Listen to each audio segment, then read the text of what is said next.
สวัสดีครับ Good afternoon Associate Professor Dr. จุรีวิจิตรวาทการ Chairperson of NIDA Council Professor Dr. Tipawan Longsuwarnarat our President of NIDA and I would like to take this opportunity to express my sincere welcome to the two groups of the delegation from China, one from East China Normal University, Professor Jiang Su Huang, the president of ECNU, and the other group from CAS Innovation Cooperation Center, Professor Jiang's Bio Shift Science Scientist.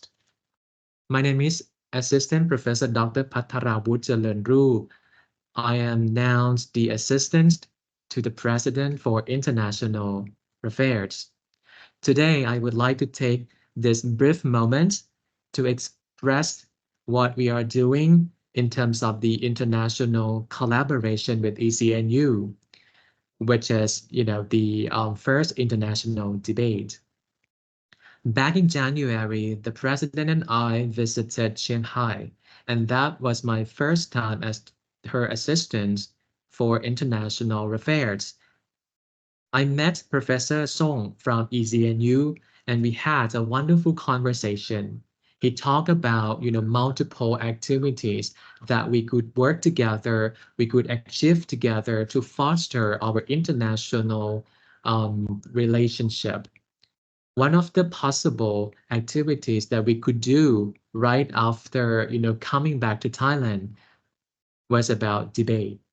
Professor Song talked about, how Chinese students right now are so fascinated about public speaking, about, debate competition.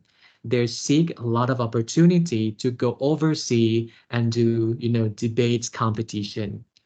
And that was the initiative ideas that we would like to develop the project and have this project on the international scale.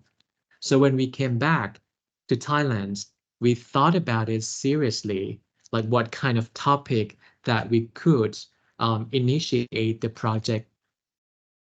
When we look at our new philosophical vision, we could see that NIDA is now moving towards what we call sustainability. And that's why we have our first international debate on sustainable development. This debate serves multiple objectives. One of which is, to foster international collaboration between ECNU and NIDA. In a larger scale, of course, this will foster international collaboration between Thailand and China. And as I mentioned, this is our first international debate. And the subsequent years, we expect to expand the scope of international collaboration. And this will not limit only Thailand and China. It could be Thailand, China, and ASEAN, Thailand, China, and Asia, or the world. So this would also offer a platform for our students, postgraduate and undergraduate, to share their views on sustainable development. And then we are talking about, or we are delving deeper about the topics that demands global attention. Example of these topics could be education, climate change, global warming, poverty eradication, and more. Using English as a medium of communication, we believe that this platform will echo our participants' voices on an international level. I personally believe that this would catch the attention of the world, not just only Thai people or Chinese people, but I think all related stakeholders would also be interested in hearing the voices of our students. After coming back from the trip when we visited Shanghai, our team and ECNU have worked very closely in order to ensure that we reach the minimum requirements and the international standards. we together we set the debate topics and even like the assessment rubrics on a binational committee members consisting of professor from NIDA and also professor from ECNU. We would like to make sure that this would be international activity that would reach international standards. As we already mentioned, we're having our third NIDA, and this year is very special because we are co-hosted by ECNU. So I thought it would be a wonderful opportunity to invite ECNU professor as well as ECNU students to come a day earlier to Thailand to attend our first international debate. So our international debate would be on Wednesday, 21st of August this year, or a day before NIDA conference. And the theme of the conference is redesigning our common future for sustainable transformation. These are possible, debate topics. As I mentioned, the debate topics should revolve around the themes of sustainability or sustainable development. This is to ensure that students, no matter what backgrounds they have, they could study economics, public administration, finance, language and communication, tourism, or anything, they could join this first international debate because the topic for debate doesn't require any specific knowledge. NIDA already has two debate rehearsal, and the first two debates topic were selected. The first one was about the provision of free education, whether free education is effective or is not effective. A lot of people talk about free education, whether free education can, provide, more opportunity for people. And at the same time, there might be a number of people who would reject or you do not agree with, the quality of education provided by free education. And that's why we held the first international debate rehearsal at NIDA, having our international students to, take part in the debate on April 9th. And then we just had our second debate, which was on 21st of May. And the topic was about climate change. So in the face of urgent climate change impacts, should governments prioritize immediate crisis response measures over long-term sustainable mitigation strategies?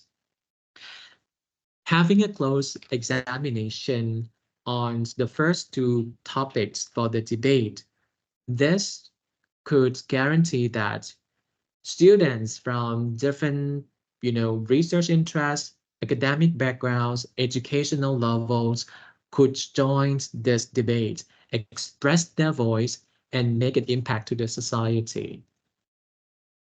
So these I'm not going into detail, but this would be a flow chart to explain how we are going to select the first winnings team. And very fortunately, NIDA sponsor financially the awards that we are going to give to all to the winning team. So we are going to have the first, which is the winning, the second place, and the third place. But all members who attended this competition would be certified by giving them a certification from NIDA.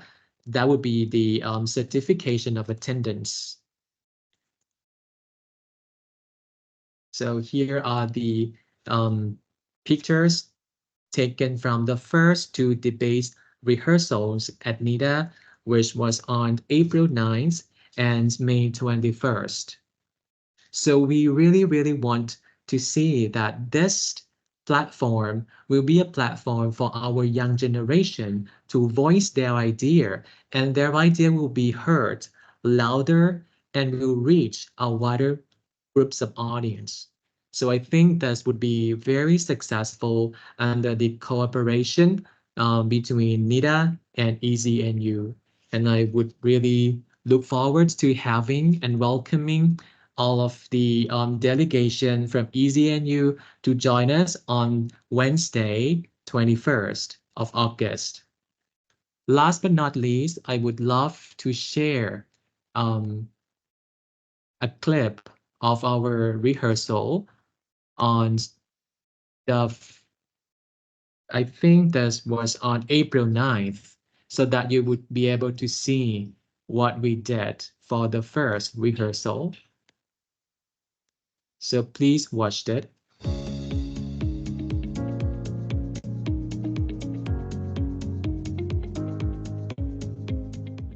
Now, another important concern of education is its quality. We agree with OECD that the highest performing education systems are those that combine equity with quality. And we also agree with QRIS report that equity is quality and quality is equity. Thus, we propose that the quality of education is not guaranteed unless it addresses equity issues. The definition of quality has long been focused on curriculum and assessments, low ratio and group sizes, credentialed teachers, and the provision of comprehensive services. They are important, but far from sufficient. There is a very crucial question for this debate, and that is the provision of free education effective in addressing quality concerns, or does it inadvertently compromise educational standards? While my opponents argue that free education is a fundamental human right, yes, while we cannot deny the moral argument for access through free education, they should also know that a flawed free education system ultimately fails the students. First of all, the educational system, whether it's free education or paid education, it cannot have a high margin. It means this educational system cannot be a source of profit for the country, and it needs constant government investments in order to function properly. However, despite this factor, the free educational system can benefit economy in a long run, providing more opportunities for the population and, as a result, more skilled workers for the economy. It means reduction of unemployment and poverty, which is very crucial in competing on a global market, as well as providing equity and equality for the society. Secondly, the free education can motivate those who really have abilities and knowledge, but don't have financial resources to pursue education. So with the implementation of this free educational system, the country will get highly motivated and skilled specialists who can later boost innovation and research level. I also would like to refute our second speaker's contention. You claim that